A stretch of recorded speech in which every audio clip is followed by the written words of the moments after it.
Hi దోస్తులు, ఎట్లున్నారు? మంచిగున్నారా? ఇవాల్టి రెసిపీ వచ్చేసి మటన్ కర్రీ అనమాట ఫర్ బిగినర్స్. చిన్న చిన్న టిప్స్ ఫాలో అయ్యి టేస్టీగా ఈ మటన్ కర్రీ అయితే చేసుకోండి. చాలామందికి మటన్ కర్రీ ఎలా చేసినా కుదరదు, పచ్చివాసన వస్తుంది. అలా స్మెల్ రావడంతో అసలు తినడానికి ఇష్టపడరు చాలామంది. మా మమ్మీకి కూడా మటన్ కర్రీ అస్సలు నచ్చదు దాని స్మెల్ వల్ల. ఒకవేళ కర్రీ చేసిన తర్వాత ఆ స్మెల్ పోయినా తినతాను. చిన్న చిన్న టిప్స్ యూజ్ చేసి ఫాస్ట్గా కుక్ అయ్యేలాగా మటన్ పచ్చివాసన స్మెల్ లేకుండా ఎలా చేయాలో ఈ వీడియోలో అయితే చెప్తాను, చూసేయండి. ఫస్ట్ అయితే వెడల్పైన కడాయి అయితే తీసుకోవాలి. వెడల్పు తీసుకోవడం వల్ల మంచిగా కుక్ అవుతుంది. దాంట్లో ఆయిల్ అయితే వేసుకోవాలి. ఇది గుర్తుపెట్టుకోండి, నాన్ వెజ్ ఐటమ్స్కి ఎక్కువ ఆయిలే పడుతుంది. మటన్లో వాటర్ అంతా ఇలా పైకి వచ్చాక కొంచెం పసుపు, అలాగే 2 స్పూన్ల ఉప్పు అయితే వేసుకోవాలి. మటన్ స్టార్టింగ్ నుంచి లో ఫ్లేమ్లోనే కుక్ చేసుకోండి. లో ఫ్లేమ్లో కుక్ చేయటం వల్ల టేస్ట్ అయితే అద్దిరిపోద్ది. ఇక్కడ నేను ఫ్రెష్ అల్లం వెల్లుల్లి పేస్ట్ అయితే యూజ్ చేస్తున్నాను.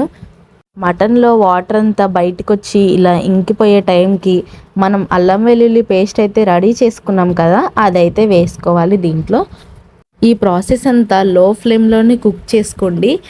వాటర్ అంతా మంచిగా ఇంకిపోయి ఇలా ఆయిల్ పైకి తేలే టైంలో మనం కారం అయితే వేసుకోవాలి. కొంచెం కారం ఎక్కువే ఉండాలి నాన్ వెజ్కి, ఎప్పుడైనా కానీ గుర్తుపెట్టుకోండి.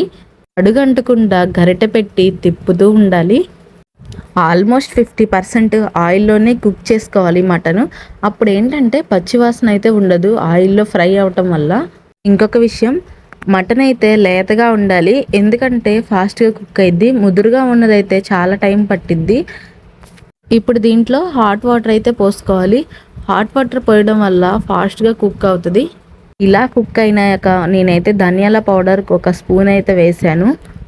ఇది కుక్ అయింది లేదు ఒక ముక్క తీసుకొని చూస్తున్నాను. ఇప్పుడు కుక్ అయింది.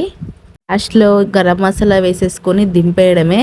నేను ఆ 2 మసాలా వేసేటప్పుడు వీడియో స్కిప్ అయింది, తీయలేదు. సో అందుకే నేను వీడియో పెట్టలేదు. 2 మసాలా వేసాక 5 మినిట్స్ కుక్ చేసుకుంటే మటన్ కర్రీ అయితే రెడీ అయిపోద్ది.